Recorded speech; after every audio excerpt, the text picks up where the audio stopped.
Sí, doctor. Un buen ¿Está día, bien? doctor. Sí, se le escucha.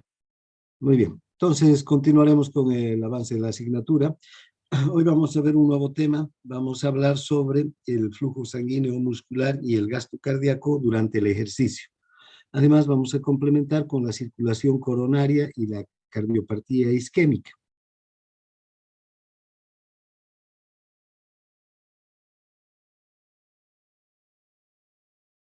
El flujo sanguíneo durante el reposo es de 4 mililitros por 100 gramos de tejido.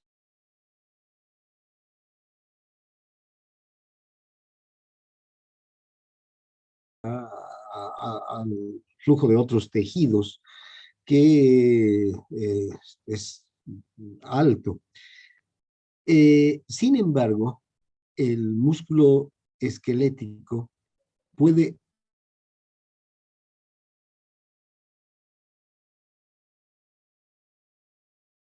y en el ejercicio extenuante, ese ejercicio intenso, el ejercicio de máximo esfuerzo, hay una también situación estresante enorme a la que es expuesto el sistema circulatorio.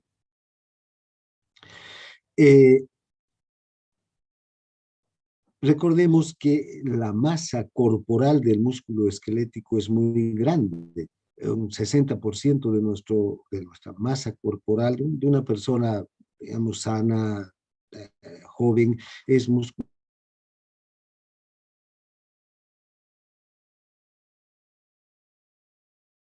De la masa corporal del organismo está compuesta por músculo. Cuando este músculo esquelético entonces empieza a entrar en actividad, se necesitan grandes cantidades de flujo sanguíneo. Y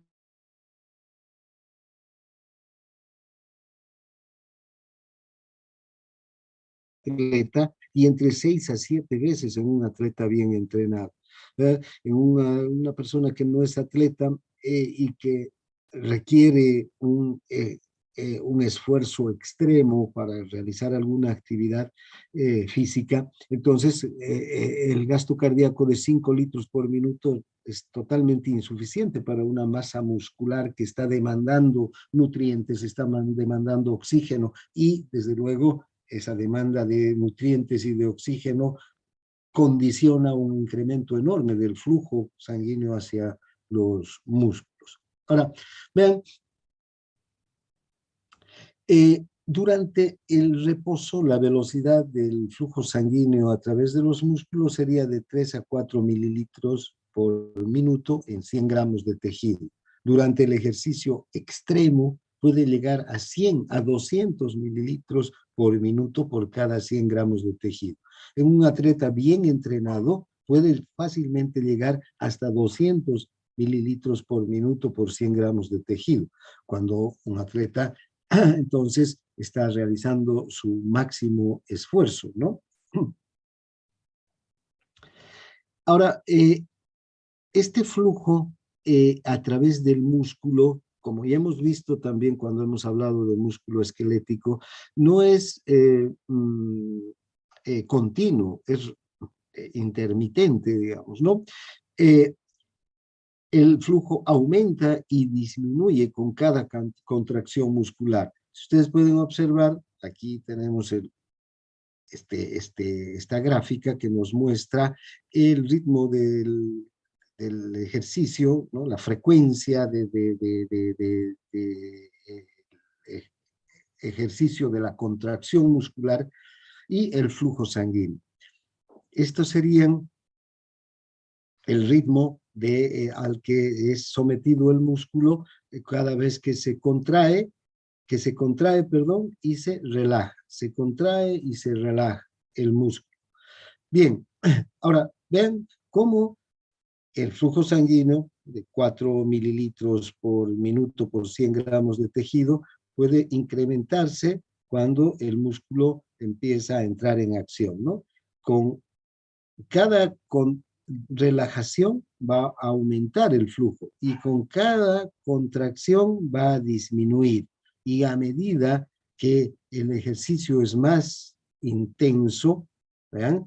Eh, esta, eh, este incremento del flujo y esta disminución del flujo va a estar directamente relacionado con la contracción del músculo y con la relajación del músculo. Cada vez que entonces el músculo se contrae, disminuye el flujo sanguíneo. Y cada vez que se relaja, aumenta el músculo, el flujo por el músculo sanguíneo. Esto se debe a que cada vez que hay una contracción muscular, las arteriolas, en especial las arteriolas nutricias, las que ingresan, las arteriolas intramurales, las que ingresan al interior de la masa muscular, quedan atrapadas en la masa muscular de ese músculo que está intensamente contraído y las arterias se colapsan. En ese instante deja de haber flujo o disminuye enormemente el flujo. Pero cuando el músculo se relaja, en el instante siguiente, fíjense, en ese momento se libera el flujo sanguíneo a través de la arteria, ¿no?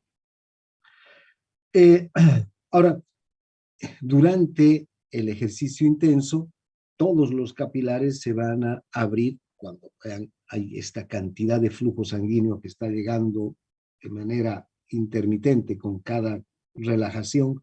Todos los capilares se van a abrir para permitir una máxima llegada de oxígeno y de nutrientes hacia la fibra muscular. Ese instante en el que aumenta el flujo, entonces todos los capilares están abiertos, todos los capilares están receptivos a el intercambio de nutrientes y de productos de desecho a través de sus paredes para satisfacer las necesidades metabólicas del músculo, ¿no?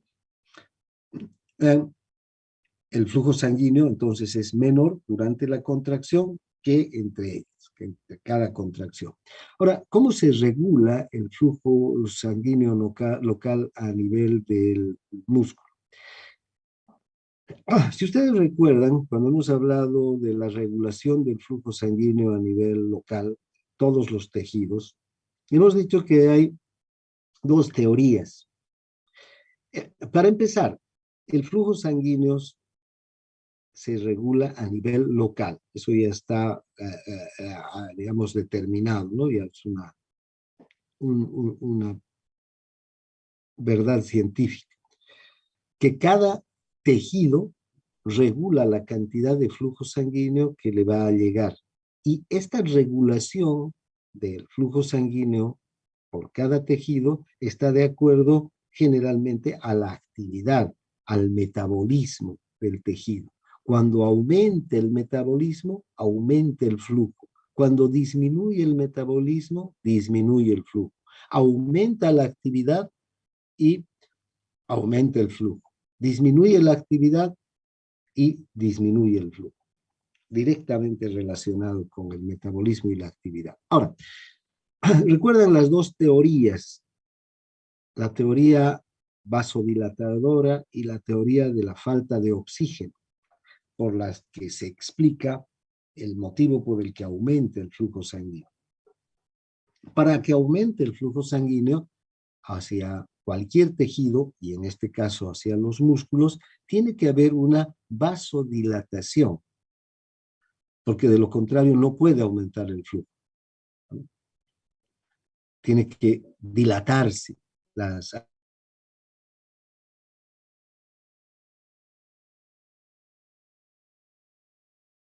tiene que haber una vasodilatación. Ahora,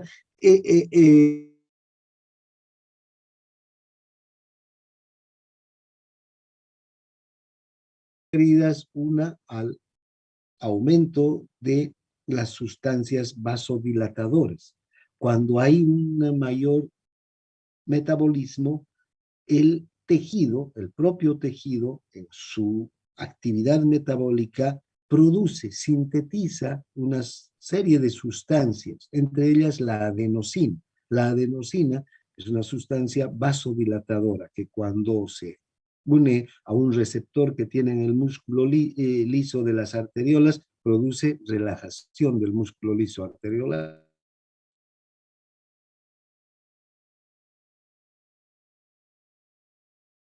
El metabolismo, que también tienen una actividad o un efecto vasodilatador. Son los iones potasio, el ATP, el ácido láctico, el dióxido de carbono. Esa es la teoría vasodilatadora. Pero también está la teoría de la falta de oxígeno, que dice que si disminuye la saturación de oxígeno a nivel de un territorio tisular determinado, eh, eh,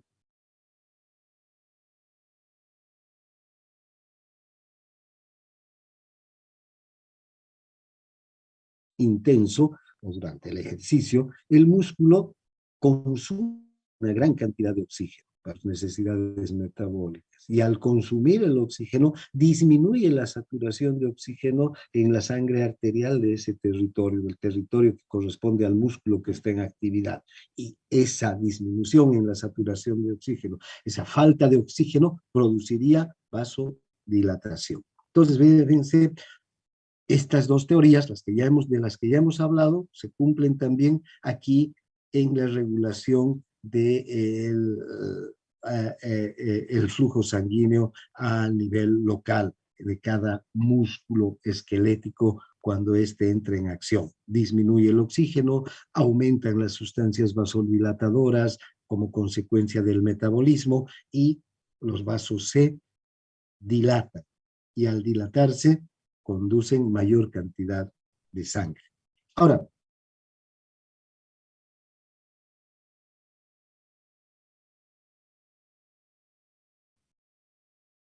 tenemos los nervios vasoconstrictores simpáticos que van a ser activados durante el ejercicio. Ya sabemos que durante el ejercicio se entra en estrés y cuando estamos en estrés se activa el sistema simpático. Estos van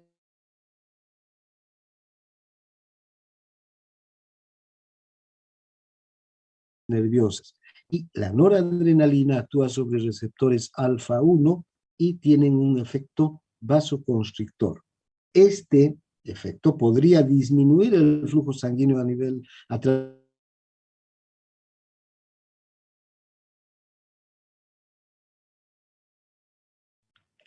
De hecho, esta acción de los nervios vasoconstrictores simpáticos tiene importancia en el shock circulatorio, en los periodos de estrés cuando es necesario mantener una presión arterial normal, etc. Pero, vean, durante el ejercicio, estos nervios, estos vasos periféricos, estos vasos que van a llevar sangre hacia los músculos, no tienen que estar contraídos, sino más bien tienen que estar relajados. Eh, Además de la noradrenalina de las terminaciones del simpático, también tenemos la noradrenalina de la médula suprarrenal y la adrenalina de la médula suprarrenal. La noradrenalina tiene un efecto vasoconstrictor para actuar sobre receptores alfa, pero la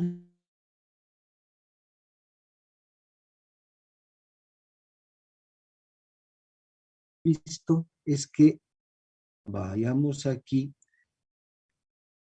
los, estas arteriolas que ingresan en el interior del músculo tienen receptores beta 2 adrenérgicos.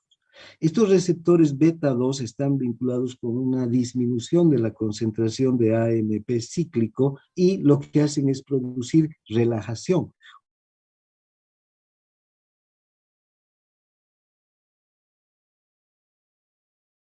Receptores beta 2 cuando estamos en estrés y en el ejercicio, básicamente, llega a estos receptores y produce vasodilatación. Y durante los periodos de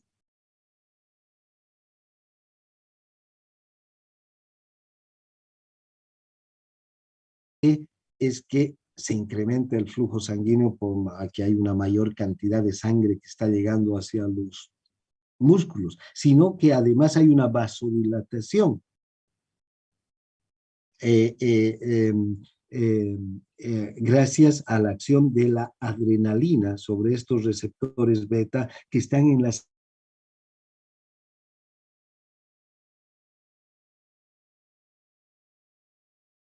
que se produce durante el estrés,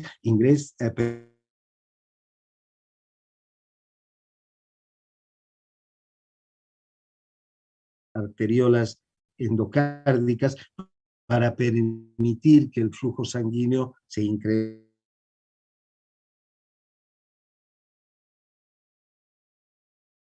aquí en el músculo esquelético, entonces, ¿no? Bien. Ahora, hay una serie de reajustes circulatorios en el organismo durante el ejercicio. Vean, hay una descarga simpática en masa que va a causar estimulación circulatoria por todo el organismo. Va a haber un aumento de la presión arterial y va a haber un aumento del gasto cardíaco. Veamos estos tres reajustes circulatorios y cómo afectan a el flujo sanguíneo que va hacia los músculos. Esta descarga simpática en masa va a causar una estimulación circulatoria por todo el organismo. Por una parte, fíjense, va a llegar la noradrenalina hacia los receptores alfa de todas las arteriolas periféricas, en especial a las arteriolas de la piel, de las vísceras, de los riñones, del hígado. Aquí todos estos órganos, en todos estos órganos va a haber vasoconstricción, va a disminuir el flujo sanguíneo hacia estas vísceras, hacia los intestinos, hacia el estómago, hacia los riñones, hacia el hígado, hacia la piel. Va a disminuir enormemente el flujo sanguíneo destinado a estas estructuras. Y se va a reconducir la sangre, se va a priorizar el flujo sanguíneo hacia los músculos que están en actividad, ¿no? Bien.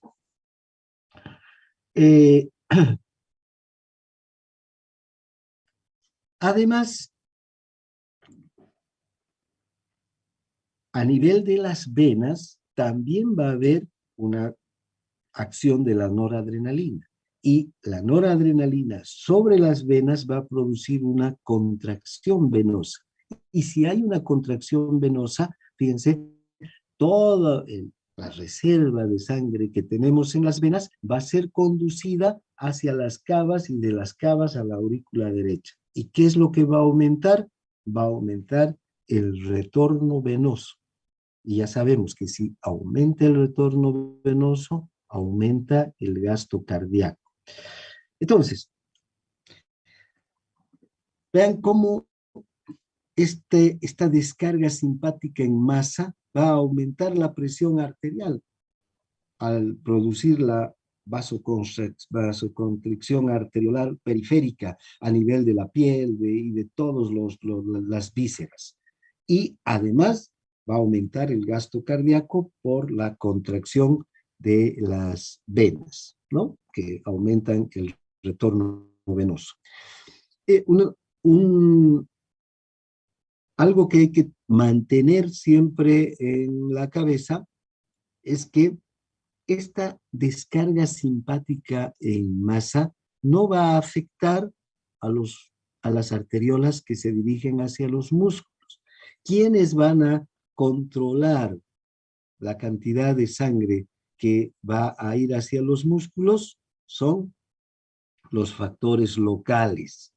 Recuerden, cada tejido controla el flujo y si los músculos ingresan en actividad, estos factores van a ser más importantes que la vasoconstricción masiva, que la descarga de noradrenalina. Entonces, las arteriolas, las metaarteriolas de los músculos no se van a ver afectados por esa descarga simpática, porque van a estar más bien controlados por estos factores locales que van a permitir que esos vasos estén dilatados. Fíjense, mientras todas las otras arteriolas del organismo están contraídas, las de los músculos están dilatadas, las del corazón están dilatados, las del cerebro están dilatados, porque son los tres tejidos que tienen que mantenerse en alta actividad durante el ejercicio. Entonces, pero hablando básicamente de los músculos, sucede esto, ¿no? Entonces, estamos viendo cómo estos reajustes circulatorios lo que hacen es conducir el flujo sanguíneo en mayor cantidad hacia los músculos, aumenta la presión arterial, aumenta el retorno venoso, aumenta el gasto cardíaco. Pero no solamente hay estos reajustes cardiocirculatorios, sino también el simpático, como sabemos, afecta directamente al corazón y el simpático, en una descarga simpática, la adrenalina va a activar el receptor beta 1 que está en el nódulo sinusal y va a hacer que aumente la frecuencia cardíaca. Entonces el corazón va a trabajar más veces, va a bombear más veces por minuto. Pero también la adrenalina va a actuar sobre los receptores beta 1 del músculo cardíaco, que van a contraerse con más fuerza cada vez. Entonces, fíjense, hay una cantidad de sangre que llega, una mayor cantidad de sangre que llega al corazón a través del retorno venoso. El corazón va a recibir esa cantidad de sangre, tiene sus propios mecanismos, el propio mecanismo de Frank Starling que le va a permitir recibir y bombear esa cantidad de sangre, pero que va a ser reforzada a su vez, esa capacidad intrínseca que tiene el corazón, va a ser reforzada por el sistema simpático para aumentar la frecuencia cardíaca y aumentar la fuerza de contracción, de tal suerte que el gasto cardíaco aumente en gran medida. Estos son los reajustes circulatorios que se dan en el organismo durante el ejercicio. ¿Ven? Entonces, los efectos de una descarga simpática en masa aumentan la frecuencia cardíaca, aumenta la función de bomba, contracción de las arteriolas de la circulación periférica y vasodilatación de las arteriolas en los músculos activos, contracción de las paredes musculares de las venas para que aumente el retorno venoso. Entonces, todo esto va a llevar a aumentar la presión de llenado sistémico, va a aumentar el retorno venoso y va a aumentar el gasto cardíaco. Lo que no va a moverse, lo que no se va a modificar es la presión en la aurícula derecha. La presión en la aurícula derecha siempre tiene que mantenerse cercana a 0. ¿Ven? Entonces, cuando entramos en ejercicio, siempre va a aumentar la presión arterial. Puede haber un aumento de 20 a 80 milímetros de mercurio, dependiendo del esfuerzo que estamos realizando, en el incremento de la presión arterial. Y esto es normal. Un atleta digamos, en actividad va a aumentar la presión arterial a tal punto que puede llegar de 120, fíjense, o de 100 milímetros la presión media hasta 130, 140, 150 milímetros de mercurio. Y no por eso va a estar con hipertensión, sino que la presión arterial está aumentando para mantener las condiciones ideales para que el flujo sanguíneo se dirija hacia los músculos y los músculos puedan responder a la exigencia del ejercicio intenso. Ahora, esta vasoconstricción que se produce debido al aumento de la presión arterial, la vasoconstricción va a conducir al aumento de la presión arterial, ¿no es verdad? También el aumento de la actividad de bomba del corazón va a aumentar la presión arterial. Fíjense, si vemos estas dos variables, si este es un vaso y aumenta la contracción, hay vasoconstricción por el estímulo simpático, ¿qué va a ocurrir? Va a aumentar la presión arterial. Pero también, a su vez, en ese momento, el mismo estímulo simpático está aumentando la actividad de bomba del corazón. Y recuerden, la vasoconstricción a nivel de las venas aumenta el retorno venoso y aumenta el volumen. Si aumenta el volumen va a ejercer una presión sobre las paredes arteriales. ¿Ven? Las dos variables, presión arterial es igual a volumen por resistencia.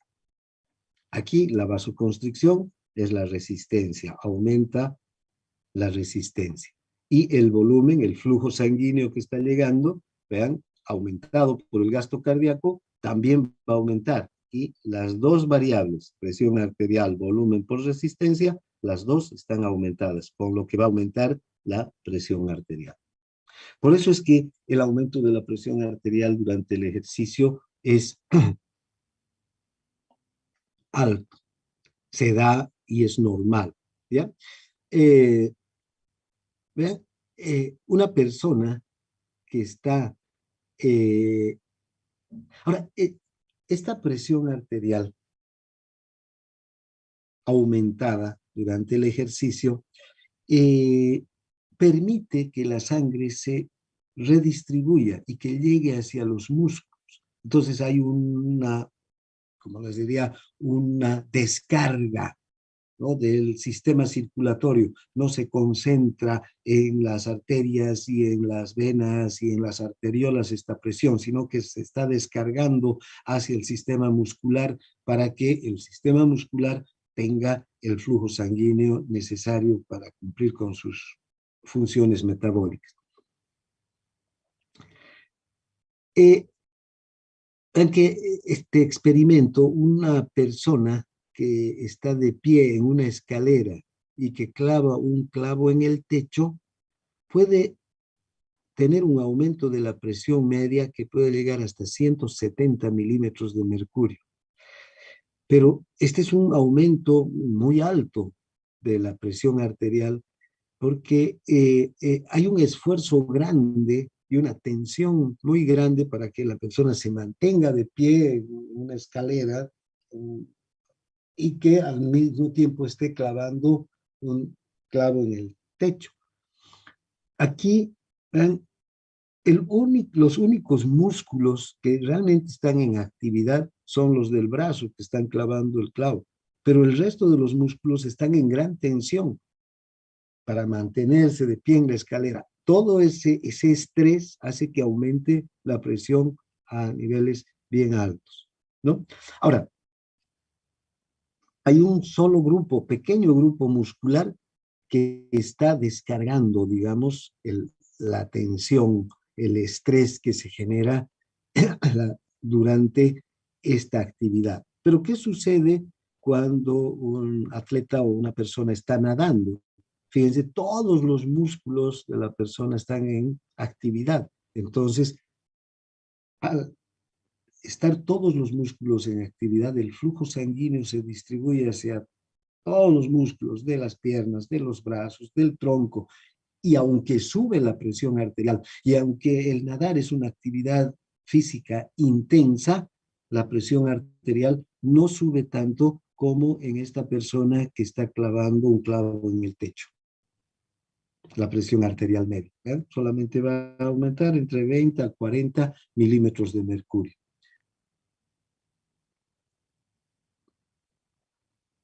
Este aumento de la presión arterial, entonces, tiene como objetivo aumentar el flujo sanguíneo hacia los músculos, reconducir el flujo sanguíneo hacia los músculos.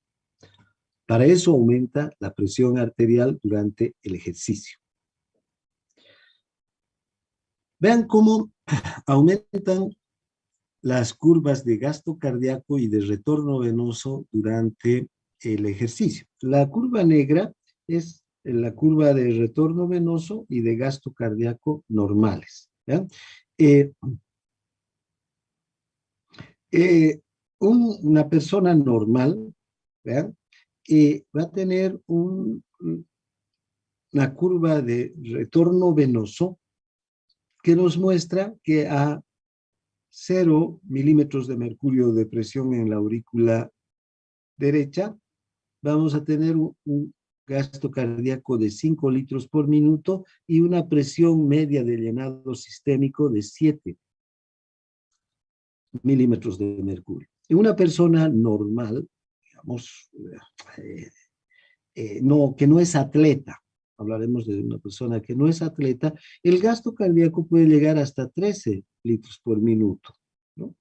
Aquí, hasta 13 litros por minuto, aquí, hasta 13 litros por minuto. Para alcanzar esta cantidad, entonces tiene que, por una parte, aumentar el retorno venoso, y para que aumente el retorno venoso, tiene que aumentar la presión media de llenado sistémico. Tiene que aumentar, entonces, por decir, hasta 14. Entonces, fíjense, la curva de retorno venoso tendría que ser más o menos esta, ¿no? La presión media de llenado sistémico aumenta y también aumenta el retorno venoso. Y la presión en la aurícula derecha se va a mantener un poquito más de cero, pero no muy lejos, porque ya sabemos que esta gradiente de presión es esencial para el retorno venoso. Si esta gradiente de presión se acerca, disminuye el retorno venoso. Si se aleja, aumenta el retorno venoso. En este caso, ¿qué está haciendo? Se está alejando el gradiente de presión, ¿no? Y la presión en la aurícula derecha está cercana a cero. Bien, ahora, ¿qué sucede en un atleta bien entrenado? Este es un atleta, digamos, esta persona de, de la curva roja. Esta persona de la curva roja puede tener primero un gasto cardíaco de 5 o 6 litros por minuto en reposo. Hagamos de cuenta que la curva negra, el punto A, es en reposo de este atleta bien entrenado. Este atleta bien entrenado puede aumentar, fíjense, el gasto cardíaco hasta 7 veces o más.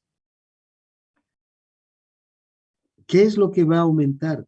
En primer lugar, el retorno venoso.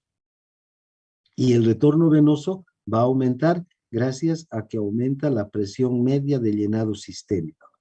Esta gradiente de presión, fíjense, y la presión en la aurícula derecha no se va a modificar gran cosa en este atleta en su máxima, digamos, en su máximo esfuerzo, ¿no? La presión en la aurícula derecha va a estar cercana a cero, pero fíjense cómo la presión media de llenado sistémico aumenta, y al aumentar la presión media de llenado sistémico, aumenta el retorno venoso, y si aumenta el retorno venoso, aumenta el gasto cardíaco. Fíjense cómo las dos curvas de gasto cardíaco se modifican de acuerdo al ejercicio. Lo único que no se va a modificar en las dos curvas, la única variable que no se va a modificar es la presión en la aurícula derecha. Luego, la presión media de llenado sistémico y también el gasto cardíaco y el retorno venoso, la cantidad de sangre, sí se van a modificar, ¿no? Entonces, ahora, ¿por qué hay esta modificación? Porque aquí hay una actividad del sistema simpático. El simpático es el que va a predisponer con esa descarga de adrenalina, de noradrenalina, a que aumente la presión media del llenado sistémico, aumente la contracción arteriolar, periférica, aumente la contracción en las venas para aumentar el retorno venoso y luego aumentar el gasto cardíaco. El aumento del retorno venoso es clave para que aumente el gasto cardíaco.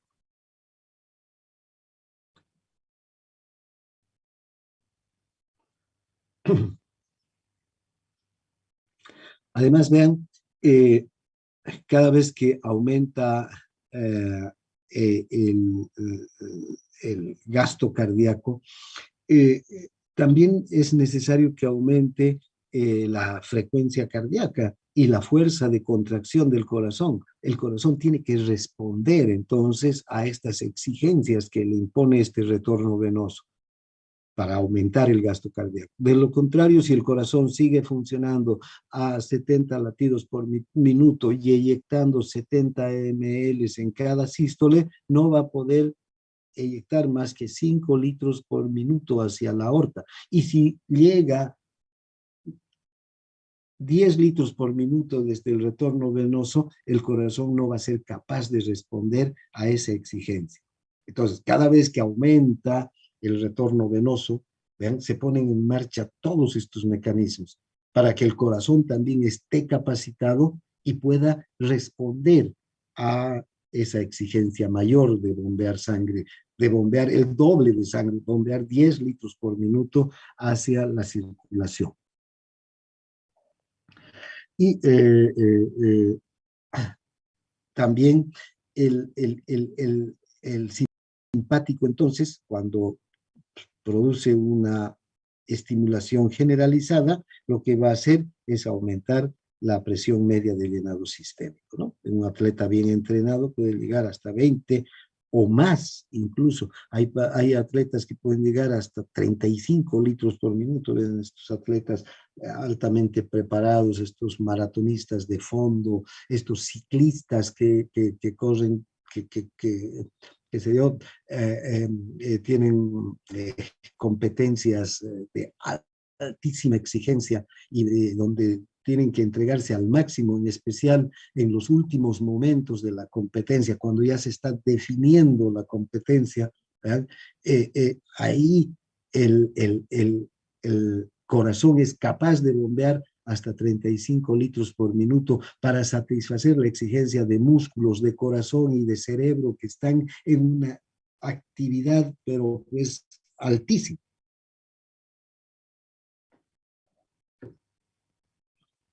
Aumenta entonces la presión media de llenado circulatorio y hay un descenso en la resistencia en todos los vasos sanguíneos al retorno venoso.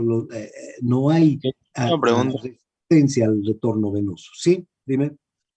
Y en los fisicoculturistas creo que les llega a traer problemas también este aumento tan grande Sí, del en los fisicoculturistas sí, les puede traer problemas de eh, eh, insuficiencia cardíaca, porque tienen una masa muscular tan grande que el corazón suele no crecer en la misma medida. Y en especial en fisicoculturistas, ahora fíjate, hay fisicoculturistas que desarrollan el físico en base a ejercicio, puramente ejercicio, ¿no? Esos fisicoculturistas no tienen tantos problemas. ¿Por qué? Porque el corazón y el sistema circulatorio también de todos estos fisicoculturistas que desarrollan el físico solo en base a ejercicio, se va adecuando al aumento de esa masa muscular. El corazón también aumenta en relación a la masa muscular a la que tiene que responder. Hay un problema grave en fisicoculturistas que utilizan esteroides, por ejemplo, que los esteroides lo que hacen es inflar, aumentar la masa muscular, pero no hay un incremento, no hay un incremento correspondiente en la capacidad del corazón para responder a esa masa muscular que va aumentando desproporcionadamente a raíz del estímulo de las hormonas, ¿no? Ahí es donde más problemas tienen los fisicoculturistas. Por eso es que hay los, y todos los deportistas en general. Por eso están prohibidas estas sustancias, por lo que, por una parte, desarrollan una masa muscular que no está de acuerdo con la capacidad física realmente de estos atletas. Y por otro lado, les pone en riesgo su vida, ¿no? Bien. Bien, hasta aquí entonces, vean cómo durante el ejercicio se producen todos estos cambios circulatorios y todos estos cambios circulatorios se producen ¿para qué? Para que aumente el flujo sanguíneo que va hacia los músculos que están en actividad. Ahora hablaremos de la circulación coronaria. El corazón recibe sangre, la masa muscular del corazón, de las arterias coronarias, ¿no? Tenemos la arteria coronaria izquierda y la arteria coronaria derecha. La arteria coronaria izquierda va a nutrir las partes anterior, vean, discurre por acá a la izquierda, anterior e izquierda de las porciones laterales del ventrículo izquierdo. Y la coronaria derecha nutre la mayor parte del ventrículo derecho y la parte posterior del ventrículo izquierdo también.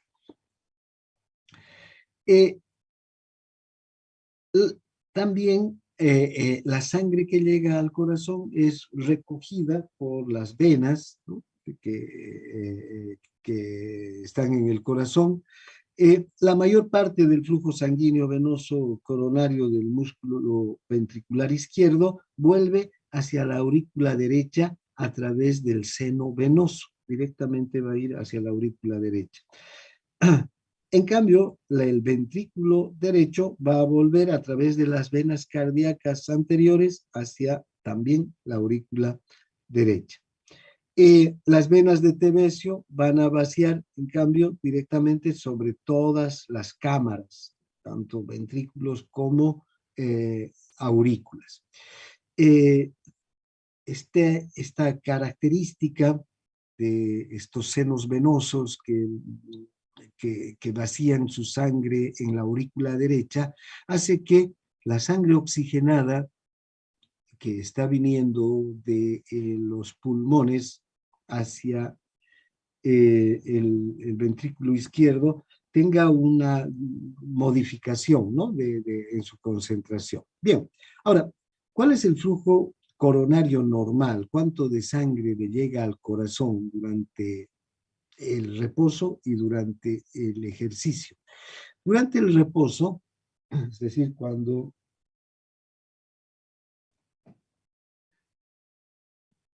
no hay actividad física. Déjenme un segundito, por favor. Voy a responder.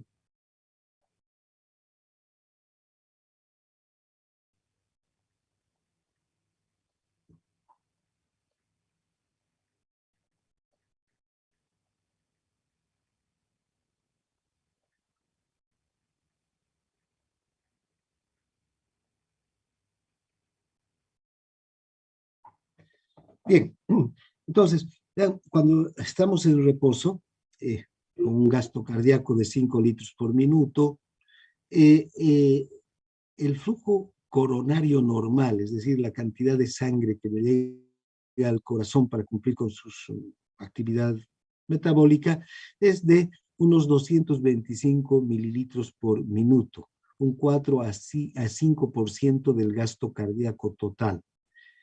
En el ejercicio extenuante puede aumentar entre 4 y 7 veces, entonces, el flujo sanguíneo, igual que a nivel de los músculos, ¿no? Se tiene que, o sea, es otro músculo, el músculo cardíaco. Si la musculatura estriada requiere de un aumento del flujo sanguíneo de 5 veces más porque está en una actividad intensa, el corazón aumenta, acabamos de ver que aumenta su frecuencia cardíaca, aumenta su fuerza de contracción para satisfacer las necesidades de los músculos, entonces tiene que aumentar también en la misma medida el flujo sanguíneo que va hacia el corazón. Entonces también, fíjense, está el aumento del flujo sanguíneo hacia el corazón está en relación con el ejercicio, con la actividad física. Cuanto mayor es la actividad física, mayor va a ser el flujo sanguíneo que va a ir hacia el corazón. También hacia el corazón sucede lo mismo que con los músculos estriados. ¿Ven? Durante la contracción del músculo cardíaco, la sístole, el flujo sanguíneo es muy pobre, disminuye enormemente. Pero durante la diástole, durante la relajación, el flujo sanguíneo aumenta, ¿no? Esto ocurre porque durante la sístole, las arteriolas endocárdicas quedan atrapadas en el interior, en la masa del músculo cardíaco, y al resistir esta presión se colapsan y hay muy poco flujo sanguíneo que se mantiene durante la sístole. Durante la diástole el músculo cardíaco se relaja y aumenta en ese momento se distienden las arterias, permiten el paso de la sangre, y vean, aumenta en gran medida el flujo sanguíneo. Y ya sabemos que cuando hay una estimulación simpática, además la adrenalina que procede de la médula suprarrenal va a actuar sobre receptores beta 2 que están en estas arteriolas y las va a relajar más todavía, así para que el flujo sanguíneo pueda aumentar en mayor cantidad, ¿no? Estos, en especial en el ventrículo izquierdo, que ejerce una mayor presión, como ya sabemos, estas diferencias de flujo entre la sístole y la diástole son más marcadas. En cambio, en el ventrículo derecho, en el que las presiones no son tan altas, estas diferencias de presión son menores, desde luego. Estas arteriolas endocárdicas son las que quedan atrapadas, las subendocárdicas, las endocárdicas, quedan atrapadas en el interior del músculo cardíaco.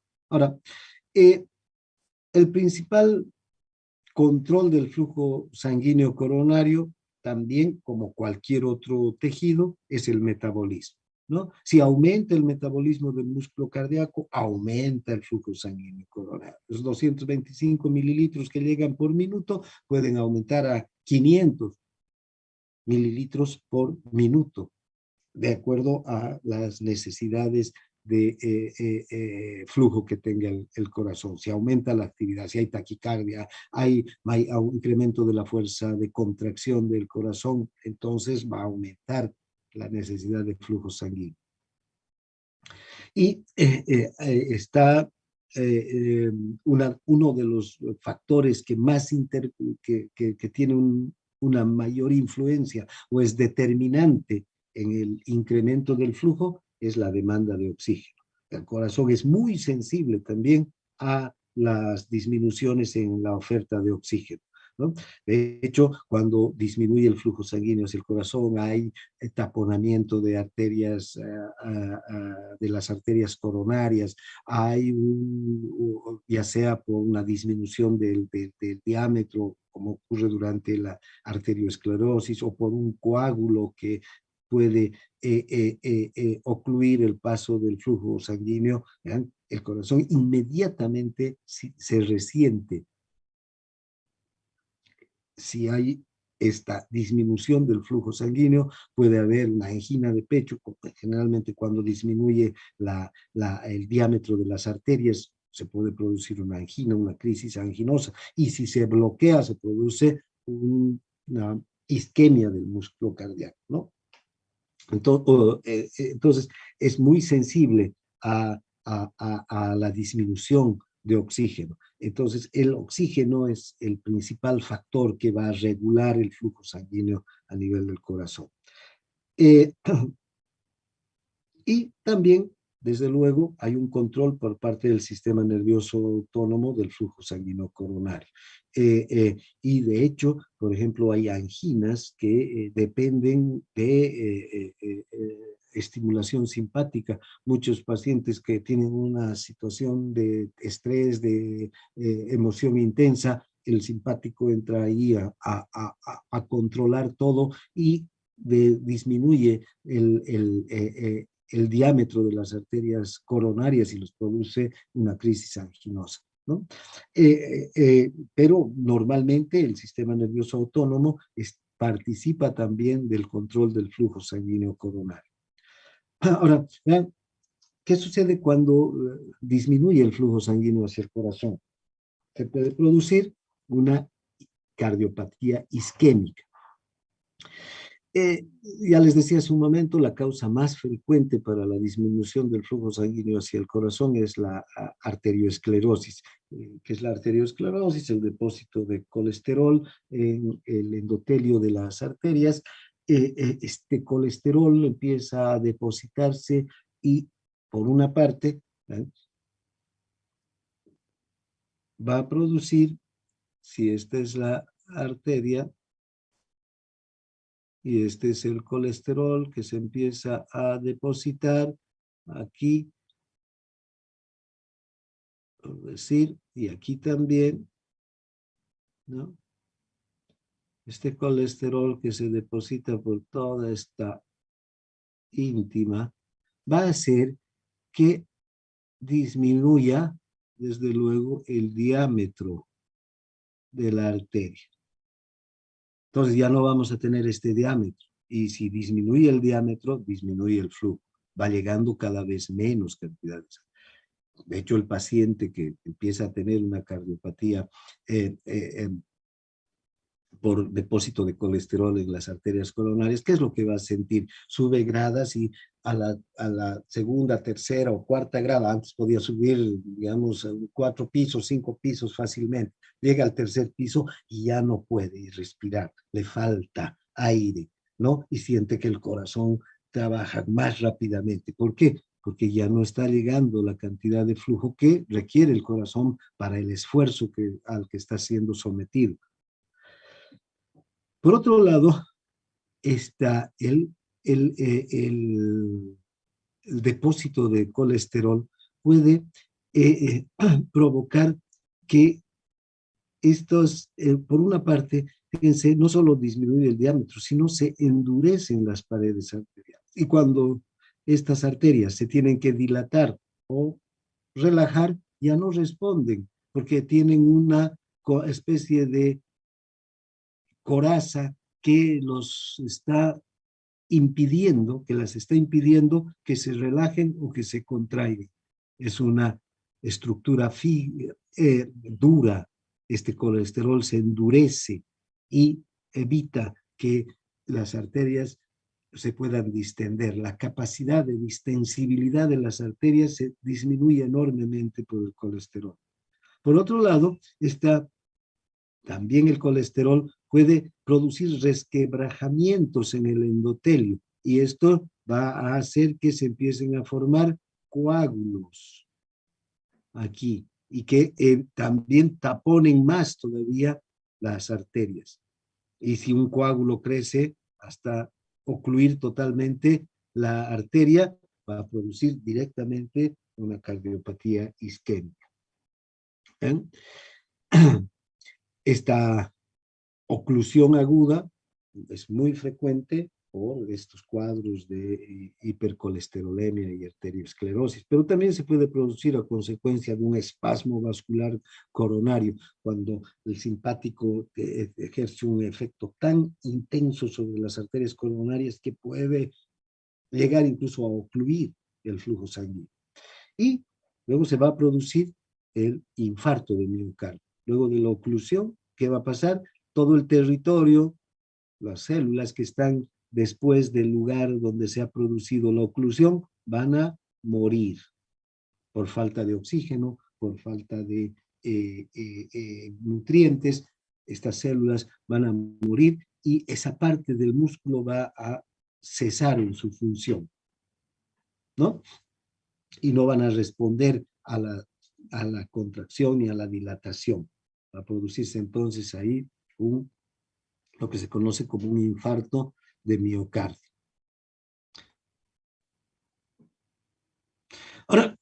Ahora el corazón es un órgano muy sensible y además es uno de los órganos nobles, vitales, tiene ciertas estrategias para burlar también estas situaciones de oclusión de arterias y venas, y por eso tiene una circulación colateral muy extensa y anastomosis diminutas en el sistema arterial coronario que permite que las arterias coronarias derechas con las izquierdas estén comunicadas a través de estas anastomosis, que son uniones entre arterias, fíjense, una arteria y otra arteria, y aquí entre arterias se están uniendo, porque si falla esta arteria para abastecer de sangre a este territorio, esta otra arteria puede perfectamente abastecer, ¿no es verdad? Fíjense, entonces hay extensas zonas del corazón que tienen este tipo de anastomosis. esta circulación colateral. Ahora vean, ¿qué pasa si hay una oclusión y se produce una isquemia y la muerte de los miocitos? Esta parte del corazón, si es la dañada, ¿ven? Va a morir, no va a funcionar. ¿Y qué va a ocurrir? El resto va a seguir funcionando, pero esta no. Pero para que se genere una presión alta, para poder bombear la cantidad suficiente de sangre hacia la aorta, la presión tiene que venir de todas las paredes del ventrículo por igual. Todas las paredes del ventrículo, o sea, todas las fibras musculares del ventrículo, de las paredes del ventrículo, se tienen que contraer con la misma intensidad y con la misma fuerza para generar una presión que permita eyectar la sangre hacia la aorta. Si esta parte del ventrículo no ejerce fuerza, fíjense, va a disminuir enormemente la presión en el ventrículo. Y a eso va a afectar a la función de bomba del corazón. De hecho, solamente se va a bombear una parte de lo que del volumen sistólico. En vez de bombear los 70 mililitros por minuto, se van a bombear 50 o 40 y el resto va a ir quedando en el ventrículo además, ¿no? Va a haber un estancamiento de sangre en los ventrículos. Y esto va a afectar más todavía la función del corazón. Además, si el daño está sobre el sistema de conducción, si afecta al sistema de conducción, pueden haber una fibrilación, ¿no? Los ventrículos pueden empezar a trabajar de manera irregular. Hay zonas del corazón que se van a contraer y otras que no se van a contraer, zonas del ventrículo que se van a despolarizar, otras que no se van a despolarizar, y entonces va a haber una contracción totalmente anárquica. Unas fibras se van a estar contrayendo y otras no, y otras se van a estar relajando. Entonces no se va a generar la suficiente presión, ni siquiera para bombear 10 mililitros de sangre hacia la aorta. La fibrilación de los ventrículos es una situación mortal que si no se atiende a ese paciente en ese instante, teniendo un desfibrilador a mano, la muerte del paciente es segura. Fíjense, por causa de esta situación. O también puede ocurrir que esta parte de la debilitación del corazón sea tan importante, pues la de muerte del corazón, de fibras que han muerto del corazón, sea tan importante y tan grande que cuando se contrae el resto, aquí sobresale como, no sé si han visto una, una pelota o una llanta donde sobresale una parte de la estructura de la pelota por debilitamiento de la pared, inflamos la pelota y una parte sobresale como un chichón, ¿eh? Igual le va a pasar al corazón, porque esto no va a responder, esto ya no tiene fuerza de contracción, y en algunas oportunidades esta pared queda tan debilitada que se puede romper y se produce una rotura cardíaca que también va a conducir a la muerte inmediata del paciente. ¿Ven? Son estas causas de muerte debido a la oclusión aguda de la circulación coronaria, ¿no? Desciende el gasto cardíaco, porque no hay capacidad del corazón para cumplir con su función de bomba, puede llegarse a un shock cardiogénico o directamente al estancamiento de la sangre en el corazón, aumenta la presión en el ventrículo. Recuerdan, el ventrículo tiene que durante la diástole tiene que llegar a 0 milímetros de mercurio, pero en un corazón así, durante la diástole se mantienen presiones altas dentro del ventrículo, lo que imposibilita el paso de la sangre desde la aurícula hacia el ventrículo. Y si se estanca la sangre en la aurícula, esta va a provocar también una resistencia al retorno venoso y se va a empezar a estancar la sangre en las venas. Entonces, todo una complicación cardiocirculatoria que puede llevar a la muerte del paciente, o la fibrilación o la rotura cardíaca, ¿no? Bien, ahora, Una buena parte de los infartos de miocardio pueden ser superados rápidamente y en cuestión de semanas, el corazón volver a funcionar, pero no a la normalidad total. ¿Por qué? Porque fíjense, si no han ocurrido ninguna de estas situaciones, el corazón se va a empezar a recuperar. Esta parte, que fue la parte isquémica, va a ir, alguna parte va a ir recuperando, algunos miocitos se van a recuperar y otra parte va a quedar como zona no funcional. Y de hecho, de esta zona no funcional, algunas fibras van a morir y van a ser sustituidas por tejido fibroso. Ese tejido fibroso no tiene la capacidad de contraerse ni de relajarse. Entonces, este corazón va a estar con un daño permanente, pero va a poder cumplir con su función de bomba. De hecho, estos pacientes pueden recuperarse en el lapso de semanas, pero después de estos episodios, estos pacientes ya quedan con dificultades como para realizar ejercicio, para subir gradas, para incluso emociones muy intensas, pues pueden producir una insuficiencia cardíaca, ¿no? Entonces, esta recuperación del corazón, aunque permite después de semanas que el corazón recupere su función de bomba, va a quedar limitada esa función de bomba a una a aumentar el gasto cardíaco unos cuantos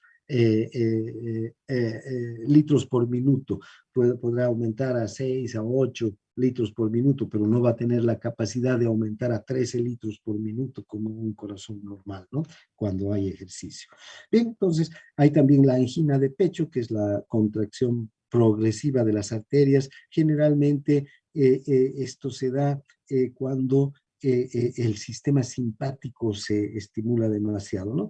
Esta angina de pecho tiene características de que cuando hay una descarga simpática hay una contracción intensa de las arteriolas coronarias, de las arterias coronarias, disminuye el flujo sanguíneo y el paciente siente un dolor, el dolor anginoso por debajo de la parte superior del esternón, sobre el corazón. El dolor se refiere hacia el brazo y hombro izquierdos, hacia parte del cuello, de la cara izquierda, los dedos de la mano izquierda.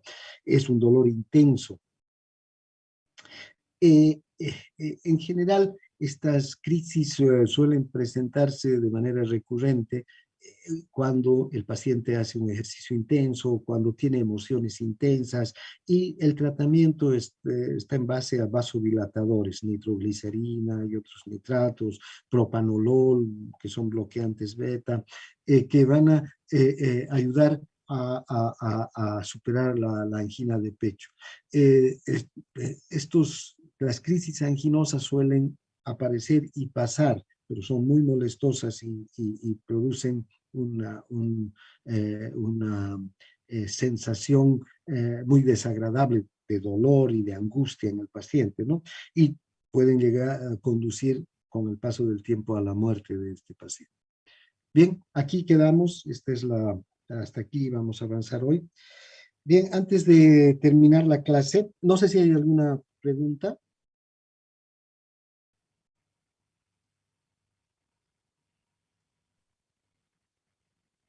¿No hay?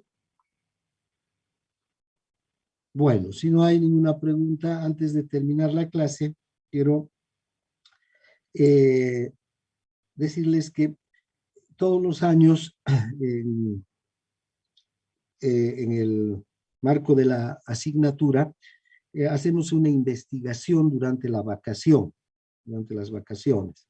Esta vacación que va a empezar el lunes, entonces yo les voy a dar un trabajo de investigación para que hagan. Este año he elegido el tema de los síntomas persistentes de COVID, para que podamos hacer un sondeo, un estudio entre la población. Eh, como ustedes han debido oír hablar, hay pacientes que a pesar de ya no tener COVID-19, de haber superado la enfermedad, mantienen o continúan con algún tipo de síntoma, algunos con dolor de cabeza, otros con dolor de garganta, otros con tos, otros con pérdida del sabor, hay otros con dolor de pecho, pérdida de cabello. Hay varios síntomas que se han identificado hasta ahora y que se deben a el COVID, es decir, síntomas que los pacientes antes no tenían y desde el momento en que han enfermado se han presentado estos síntomas. La enfermedad ha terminado, todos los síntomas se han ido, menos uno o dos en algunos pacientes, incluso algunos hasta tres, cansancio, dolor de musculares, etcétera. Hay variedad de estos síntomas persistentes. Entonces, esta es la investigación que quiero que hagamos. Entonces, a ver, voy a compartir con ustedes una encuesta, un cuestionario que quiero que ustedes apliquen. Este cuestionario, que lo apliquen. ¿Están viendo el cuestionario? Sí, doctor. Sí, doctor, se ve. Este cuestionario quiero que lo apliquen a 10 personas. Ahora, estas 10 personas que ustedes tienen que elegir o que buscar son 10 personas que hayan tenido COVID, ¿sí? Que hayan enfermado. Y que hayan enfermado entre el mes de marzo, cuando ha empezado la pandemia en Bolivia, el mes de marzo del 2020, hasta el mes de junio, ¿sí? De este año. Ya de julio, si les dicen julio, ya no. Que se hayan curado el mes de junio. Entonces, estos pacientes tienen que cumplir ciertos requisitos. Tienen que haber enfermado y haber sido diagnosticados con alguna prueba oficial de laboratorio, ¿no? Entonces, sí, si ustedes preguntan, ¿tuvo COVID? Sí. ¿Con qué prueba la han diagnosticado? Con PCR, mi PCR salió positivo, o la prueba de antígeno, o la prueba rápida, salieron positivas, esos pacientes entran. No necesitan que les muestren la prueba ni nada, solo que ellos les digan. Porque hay muchos pacientes que se han autodiagnosticado, han dicho, dejé de oler, olía a vinagre y no sentía. Esas no son pruebas diagnósticas válidas, ¿ya? Está bien que la gente crea, pero nosotros como médicos no podemos creer en esas situaciones si no es un laboratorio de respaldo. Está claro esto, ¿no? Entonces, Disculpe, doctor. Sí. ¿Entre qué fecha y qué fecha dijo que se tenían que haber enfermado? Entre marzo del 2020 y junio del 2022. Aquí está, fíjate. Marzo del 2000. Cualquiera de las olas, en la primera, la segunda, la tercera, y que se hayan mantenido sus síntomas, algún síntoma. Por ejemplo, puede ser que alguien se haya enfermado en marzo, en abril o en mayo del 2020, se curó y tuvo un síntoma que le duró hasta fines del 2020. Tal vez ahora ya no tiene, pero que tuvo un síntoma que se mantuvo por mucho tiempo. Eso vale, ¿ya? Ahora, esta es una situación. Entonces, pero recuerden que hayan sido diagnosticados con algún método de laboratorio. Entonces empiezan la encuesta. Ahora, ¿a quiénes tienen que hacer ustedes estas encuestas? Háganlo con las personas que tienen a mano. No los quiero mandar a los hospitales, no, ustedes pregunten, tanta gente que ha enfermado hasta ahora, entre sus familiares, entre sus amigos, la gente de su barrio, la gente que vive alrededor de ustedes. No es un trabajo que tengan que ir a buscar información por las calles, ni mucho menos. Háganlo con las personas cercanas, ustedes fácilmente tienen acceso. Este es un estudio de un sondeo, que la importancia que tiene es mostrar el valor de los estudios en medicina. Ustedes están formándose en esta carrera y verán que no solamente es aprender síntomas, signos, sino también aprender a indagar sobre ciertos problemas de salud entre la población. Eso es parte de ser médico. Bien, entonces, pregunten a amigos, a sus familiares, a sus conocidos, a sus vecinos, y en esas personas hagan esta encuesta. La encuesta es sencilla, ¿eh? Ahí tiene algunas preguntas generales. Dice, lugar donde vive el paciente entrevistado, el barrio, la comunidad, si vive en el barrio, qué sé yo, La Morita, en el barrio Los Olivos, no sé, Máquina Vieja, o vive en el Plan 3000, o vive en Montero, o vive en Warnes, ¿no? Aquí ponen el lugar. Luego sigue, fíjense, la edad del paciente. Está agrupado en grupos de edad. Entonces, si tiene entre 15 y 19, si tiene 18 años, aquí, ¿no? El sexo, es hombre o mujer. Aquí van a tener cuidado porque es en qué mes y año tuvo la enfermedad. Entonces, les dirá, ay, no queremos el día exactamente.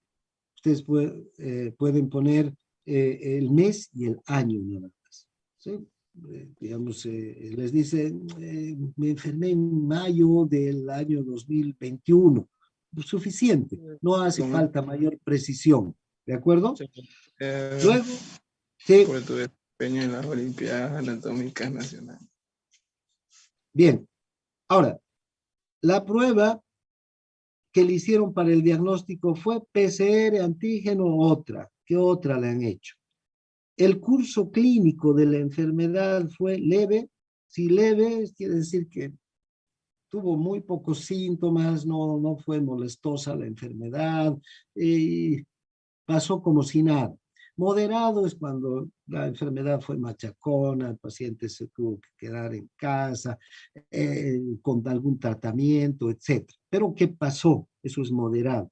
Y finalmente grave es cuando el paciente incluso tuvo que ser hospitalizado, ¿verdad? Y finalmente hay el asintomático, el que no ha tenido ningún síntoma, pero por algún motivo un diagnóstico les ha dado la enfermedad. Ahora, la próxima dice, ¿usted tiene algún síntoma o molestia que persista? Persista quiere decir que continúe o que haya persistido más de 3 meses después de la enfermedad, ¿ya?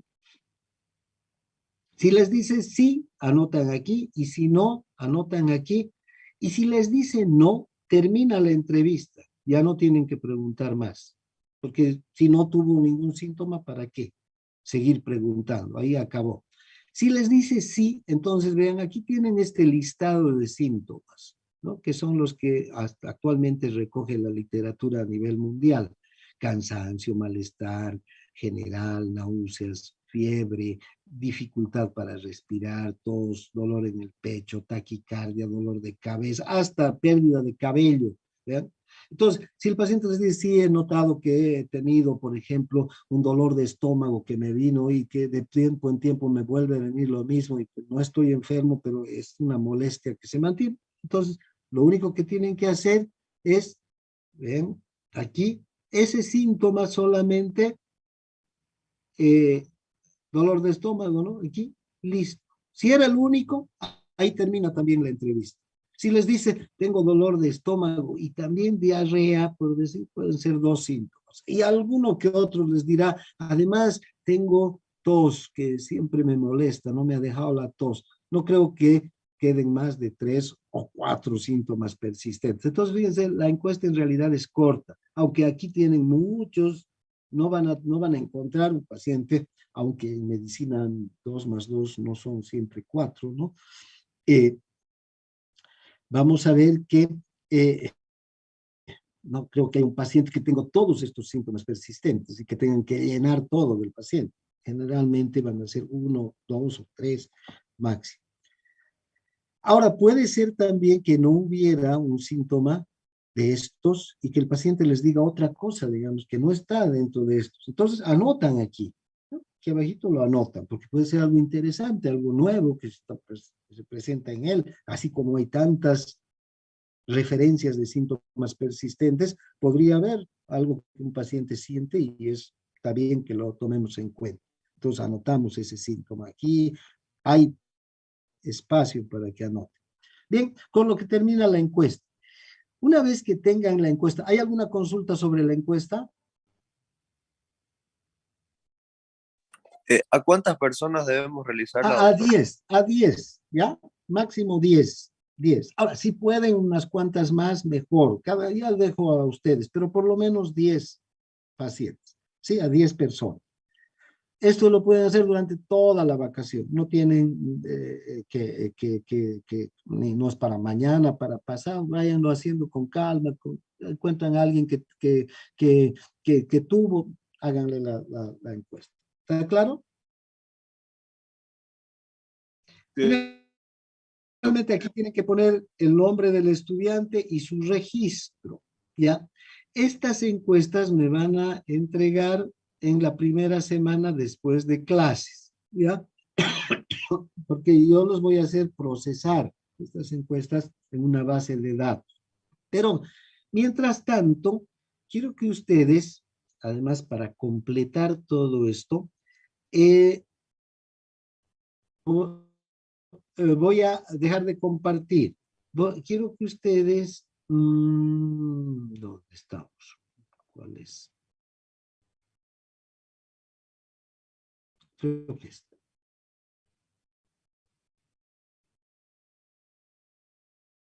¿Están viendo este formulario de Google, síntomas persistentes? Sí, doctor.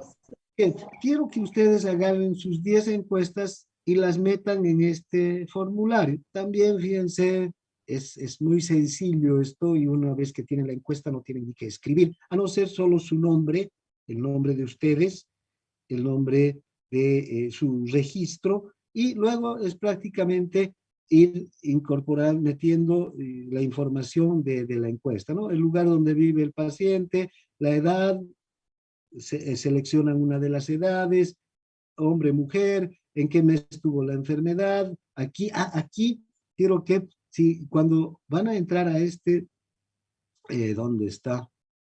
¿En qué mes tuvo la enfermedad? Me parece que este nos da mes, día y año. Ustedes aquí, cuando les salga este calendario,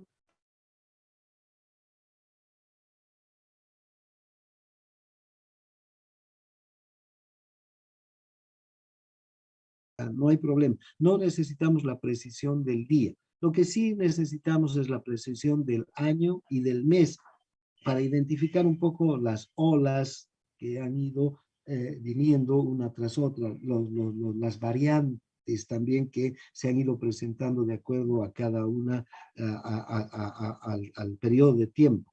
¿Ya? Eso va a ser interesante para la investigación. El día no es eh, relevante. Luego, la prueba del diagnóstico, el PCR, el curso de la enfermedad, también cliquean de cada una de sus entrevistas y aquí, si tienes síntomas, sí, y ponen el síntoma. Si no, aquí termina la entrevista y pasan a la otra y las 10 entrevistas que tengan la meten en este formulario. Si hubiera otros síntomas, también hay aquí para que escriban, si hubiera. Si no, no hace falta que escriban. Bien, con lo que termina todo el trabajo de la investigación, del estudio que queremos hacer.